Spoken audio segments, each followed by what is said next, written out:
you're probably not eating enough protein. I don't mean bodybuilder level. I mean enough to keep your muscles, your energy, and your future 80-year-old self from falling apart. The number the government gives you, the recommended daily allowance, that's basically the try not to fall apart minimum, not the look, feel, and move amazingly target. Today, I'm going to walk you through how much protein you actually need, why it matters way more than people realize, and how to hit that number without living on dried chicken breast. I've got a free PDF cheat sheet to make this stupidly easy. Quick pause. Who the hell am I to be talking about this? I'm Linda. I have a master's in biochemistry, and I'm unreasonably obsessed with figuring out how to live your strongest, healthiest, most vibrant life as long as humanly possible. I read the boring protein papers so that you don't have to. I run Built by Linda, where I combine Pilates, strength training, and a lot of nerdy exercise science to help people build muscle, to protect their joints, and just to feel at home in their own bodies. So think of this episode as a translation service, what the experts are saying, but in normal human language, with actual numbers that you can use when you're staring into your open fridge. Here's the first big idea. Your body has a savings bank account for fat. It has a savings account for carbs. That's called glycogen, and it stores that in your liver and in your muscles. It does not have a savings account for protein. Your main protein bank is in your muscles. So if you don't eat enough amino acids, your body quietly pulls the protein and amino acids from your muscles in order to keep everything else running. Think making your hormones, making your enzymes, making sure your organs are functioning, maintaining your immune system, all of that behind the scenes stuff. Short term, you don't notice, but long term, you wake up decades later feeling softer, weaker, and asking yourself, why is it so hard to get off the floor? That is not just age. It has a lot to do with undereating protein and not challenging your muscles enough. Let's talk numbers. The current recommended daily allowance, RDA, is zero point 0.8 grams of protein per kilogram of body weight per day. For my friends using Freedom units, that is 0.36 grams of protein per pound of body weight per day. The first problem here is that number was set using older scientific methods that we now know underestimates how much protein we actually need just to maintain what we've got, meaning not to go backward. When researchers use more accurate techniques, basically labeling amino acids and tracking how we use and burn them in our body, they see that the true don't lose muscle floor is actually 1.2 grams of protein per kilogram of body weight a day. My Freedom unit lovers, that is equivalent to 0.55 grams of protein per pound of body weight per day. So just to maintain balance, that's not to get stronger, not to put on muscle, not to change our body composition. We've gone from zero point 0.8 to 1.2 grams of protein per kilogram. That is a 50% increase, just not to go backward. Now, if you lift weights, you go to classes, you do Pilates, you are building strength, you want to improve your body composition, most experts land around 1.6 grams per kilogram of body weight. That is about 0.73 grams of protein per pound of body weight. Okay, let's make this way less mathy. Let's use some example. Let's say you weigh 60 kilograms or 130 pounds ish. To get that bare minimum number, you should be eating 70 to 75 grams of protein a day. If you want to hit that more optimal target, you want to get 95 to 100 grams of protein a day. What you should be aiming for is 0.7 grams to 1 gram of protein per ideal body weight that you want to weigh. Now, you might be wondering, why not just aim for 0.7? Why the 1?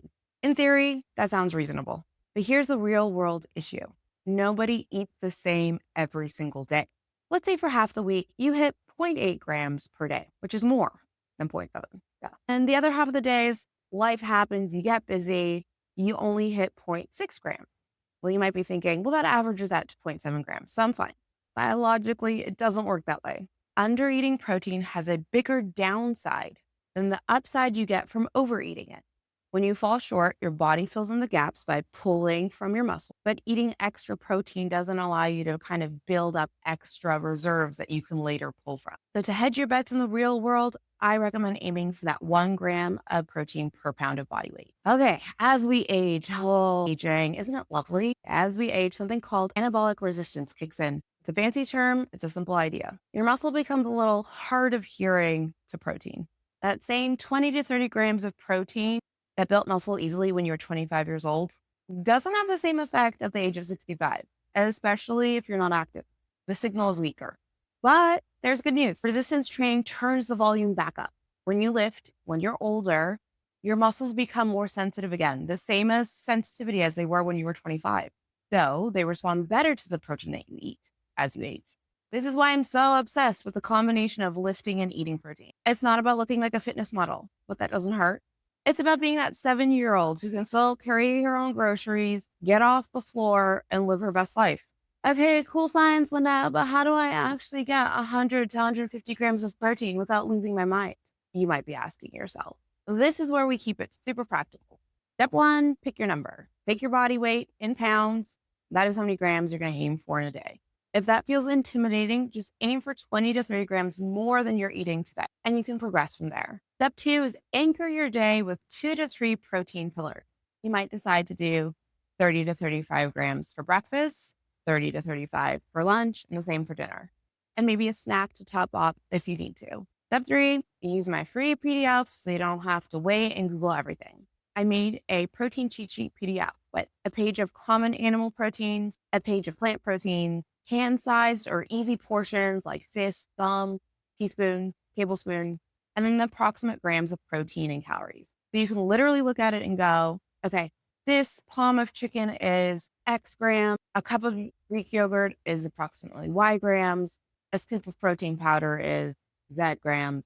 Yes, I'm Canadian. I said Z. For example, here's how you can get to 130, 150 grams of protein in a day. Breakfast, a cup and a half of Greek yogurt, add some berries, maybe some nuts in there for flavor. Lunch, some quinoa with some salmon. Snack, protein shake, maybe some powdered peanut butter, less calories. And then dinner, chicken stir fry. There you go, 130 to 150 without doing anything crazy. Okay, 2 super common worries I want to hit quickly. Number one, won't high protein wreck my kidneys? If you have an existing kidney issue, listen to your doctor. But in healthy people, the levels that we are talking about, 1.2 to 2 grams per kilogram, even higher, has been shown to have no harmful effect on kidneys in clinical studies. Number two, doesn't protein and mTOR cause cancer? Oh my goodness. No. That concern comes from animal studies where growth pathways are turned on permanently, oftentimes in cancer prone and sedentary animals. That is not how mTOR works in a healthy human body. In humans, mTOR turns on temporarily and in very specific tissues like muscle after eating or exercising. Then it turns back down. That short regulated pulse is what allows for repair, maintenance, and adaptation. Saying protein is dangerous because it activates mTOR would be like saying drinking water is dangerous because constantly flooding your body would be harmful. Like, yeah, that's true. If you don't stop drinking water, you could die, but we need water to live. The same is true with protein, muscle, and mTOR. In real humans that are active, lift weight, eat adequate protein, we don't see that these intakes are harmful. In fact, we consistently see the opposite. Remember, exercise itself activates many of these same growth pathways. And exercise is one of the strongest predictors of lower cancer incidence across populations. Obviously, this podcast is not for medical advice. Please talk to your doctors for that information. All right, let's land this. 3 takeaways. The RDA for protein is a minimum, not a optimal target. The floor of just maintaining your muscle not going backwards, which is now agreed on by most experts and really needs to be changed by the government, is 1.2 grams per kilogram. If you really want to optimize that, going up to 1.6 is what you want to do. 3, you don't need to be perfect.